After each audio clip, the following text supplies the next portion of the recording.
Hi, it's Andy. Hi, it's Dave. Hi, it's Kirk. Welcome to the A.D.K channel, and today we're doing an album review for the band Tombstone, and the album is To the Existence of Light. Now, for the interest of transparency, I will not be partaking as far as actual detailed review of the album. I've not had a chance to properly listen to it. I've had a skim over it, I will say, so if you want my first impressions of it, I'm happy to do that, but any comments I make are not a detailed review. But of course, Andy, Kirk, you guys have had a chance to properly get into this. I'm going to kick off with Andy first. Let you take the lead on your first thoughts on the album by Tombstone. Okay. I did go through a bit of a black metal phase probably 10 years ago, but I've not really sort of kept up with the sort of modern releases and latest releases from the bands. But this to me, and Kirk will fill in the gaps as to who they're influenced by exactly, but it sounds like classic black metal to me from I don't know, early 2000s perhaps. Going back as far as that, they're obviously influenced by the big Scandinavian bands.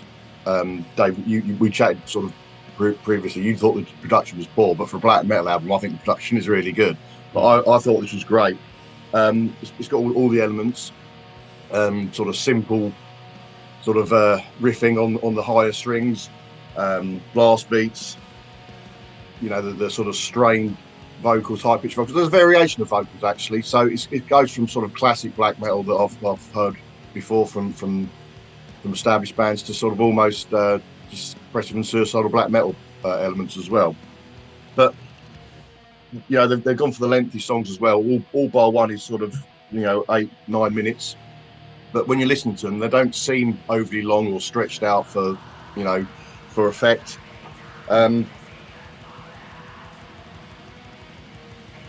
I mean, it's a good range of songs. The vocals sort of have variations throughout. I was wondering, and I haven't done any research, whether there's more than one participant in the vocals, whether they've got a guest in, or whether other members do it, or whether it's one guy sort of changes. But the sort of go-to track for me is called Guardians of the Land and the Sea. It's to me, it just seems like one riff throughout, but it works, and is for me the best song on the album. But yeah, I enjoyed it. For somebody who doesn't sort of dive into black metal very often, or certainly hasn't for a while, I enjoyed it. Kirk, what about yourself? Yeah, let's give some context then. So I chose this album for the channel to review. They're a band from Indonesia, and of course that country is more famous for grindcore, isn't it? So in my inbox, the Scream Blast Repeat, when I saw this album come through from the PR company, and the fact that they're an old school black metal band and they're from Indonesia, that piqued my interest straight away. So this band formed in 2005. They're a duo, but they didn't release their first record until 15 years later in 2020, okay, with an album called The Awakening of Darkness. And this is definitely influenced by the second wave Norwegian black metal, isn't it? Your likes of Immortal and Mayhem, and certainly Dark Throne. So Dave, I know you're not reviewing this, but you did say you'd given it a listen, and the production, you were just dumbfounded by it. Trust me, this is a well-produced album for black metal.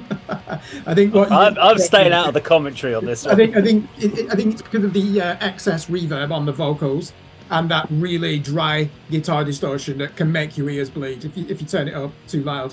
I enjoyed this album as well. I've got to say, black metal out of all the extreme genres is the one that's more likely to bore me than anything else, because there are too many unreconstructed, atavistic black metal bands that are still really following that true black metal from the 1990s, and they've not evolved that sound. Now, Tombstone are faithful to that, but there are some nominal moments of death metal intensity in here as well.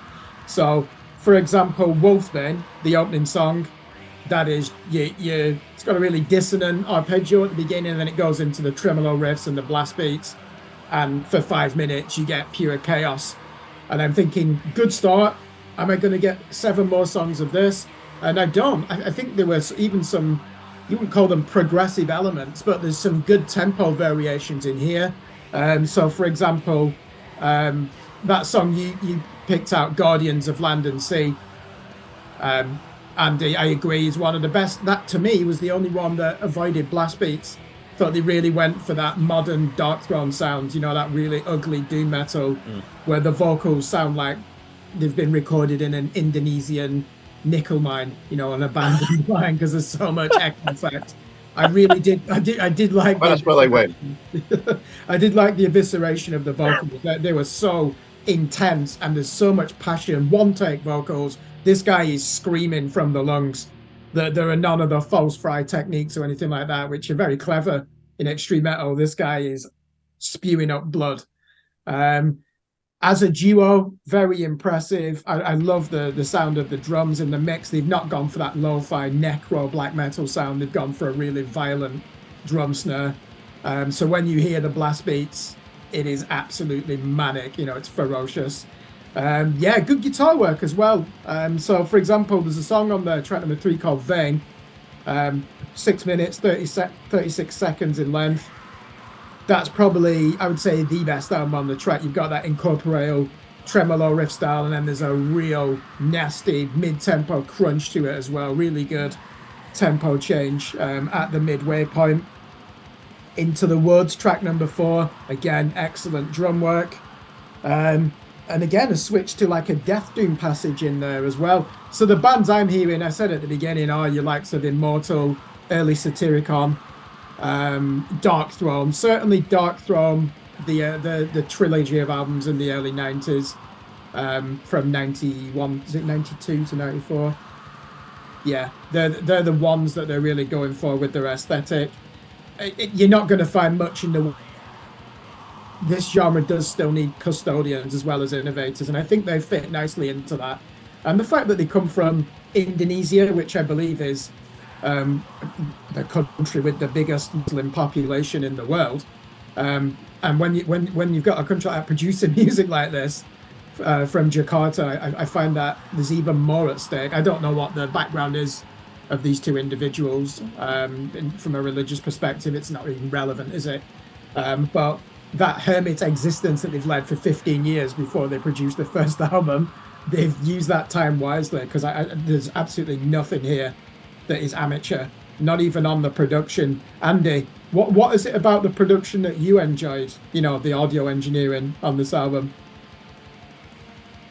It's not something that I really sort of pick up on when we do these reviews, or when I listen to music in general. It's either good enough or it's terrible. I haven't got the ear or the technical knowledge to find, to make a comment as to what I like best about it. But I was pleasantly surprised that it's probably self-produced Indonesian band, but it didn't sound like it was recorded on a Toys R Us tape recorder in a downstairs toilet. Do you know what I mean? It did sound like an album you can listen to without having to sort of struggle with the mix. However they produced it, whoever's put it all together, has created a decent sound for us, the listeners. Yeah, I agree. One thing that you said as well, the long form composition, that there are some on here that don't need to be stretching towards 10 minutes. They could have closed them out at 6 minutes, given the intensity of the music as well. I think, just getting back to what you said there, about production, does it sound like it was produced in a toilet? Let's not forget that was a deliberate reaction against death metal in the 1990s, wasn't it? Those Norwegian bands thought that death metal was sterile. It was concentrating too much on a technical version of thrash metal and adding some absurd elements, and they thought, no, we want this to be almost anti-music, unlistenable. So it was a very elitist thing, wasn't it, to produce an album in the 90s that was anti-production, and if you didn't get it, you were unworthy of black metal. It had to. People needed to be fearful. They needed to be scared of black metal, which is certainly not been the case, really, has it, since the early 2000s. I must get in my inbox 5 black metal albums a week, and I'll listen to probably one of those a week and review one for Screen Blast Repeat. This, I'm pleased that I chose it. I really enjoyed it, and it makes me... it does make me want to go back to some of the classics from the early to mid-90s. Certainly the Scandinavian bands. But yeah, Tombstone, very surprising. Good to hear that they've got a black metal scene there as well. Because, as we know, there's an abundance of grindcore bands. Any thoughts you've got on this, Andy, to wrap up? Anything else you want to add? Just reiteration that it's a clear homage to the bands that you mentioned. I mean, I'll pass it over to you. and you reeled off Sakaricon, Immortal, Dark Throne, bands of that ilk.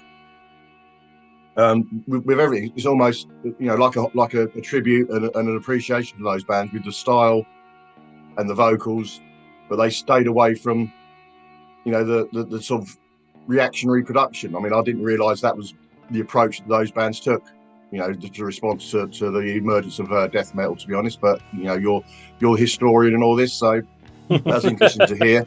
But it made a nice surprise. It didn't sound like, I don't know, Solomon's Gate by Beherit. That is a comparison to the reference I made about the recording style. But yeah, I say it's enjoyable to listen to from a reviewer's point of view, for a fan, because you can listen to it. You can hear what you're supposed to be hearing. It's not deliberately made to sound terrible.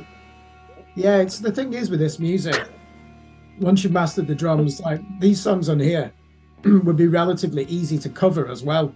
They're not too technical, yet at the same time, rhythmically they are, aren't they? I mean, I'd be surprised if this band played live as a duo, because the vocalist is also playing guitar. That'd be so difficult to be strumming at that level of intensity, playing those tremolo techniques and screaming. So it'd be interesting to know if they do play live in Indonesia. To me, it does sound like a studio project. And we will reiterate, pleasantly surprised. This isn't as reactionary as I thought it would be. You see a picture of them with the corpse paint on and the barking at the moon almost, aren't they? That classic Dark Throne image. But as I said in my review, each exsanguination of the lung, the blood that they put into this, that's spewing from their mouths, is really impressive as an example of performance art. So yeah, I've been looking out for their next album. I know that they took them 15 years to produce one, and now they've done 2 in 3 years, so we might even get a third one in 2025. Never know. Right, time to score it. So we score it out of 4 different categories. It's bin it, trade it, stream it, or buy it. Obviously, I'm not voting on today's one, so it's just between you two. So, Kirk, yourself, is it a bin it, trade it, stream it, or buy it? Yeah, this is a comfortable stream it for me. Still takes a lot to convince me to buy a black metal album. I like progressive black metal and the avant-garde stuff. The more second wave Norwegian black metal style like this, it's hard to get me on board because I've heard it so many times. But yeah, fair enough. Surprised. Andy, yourself? Yeah, I'll definitely be streaming this. Probably be very hard to buy it, to be honest. But yeah, absolutely. It's be on the streaming list, yeah. Excellent. Well, there we go for Tombstone and To the Existence of Light. The A.D.K channel gives it a stream it. Now, if you like this video, please do like, share, and subscribe, and we'll see you on another video sometime very soon. Take care.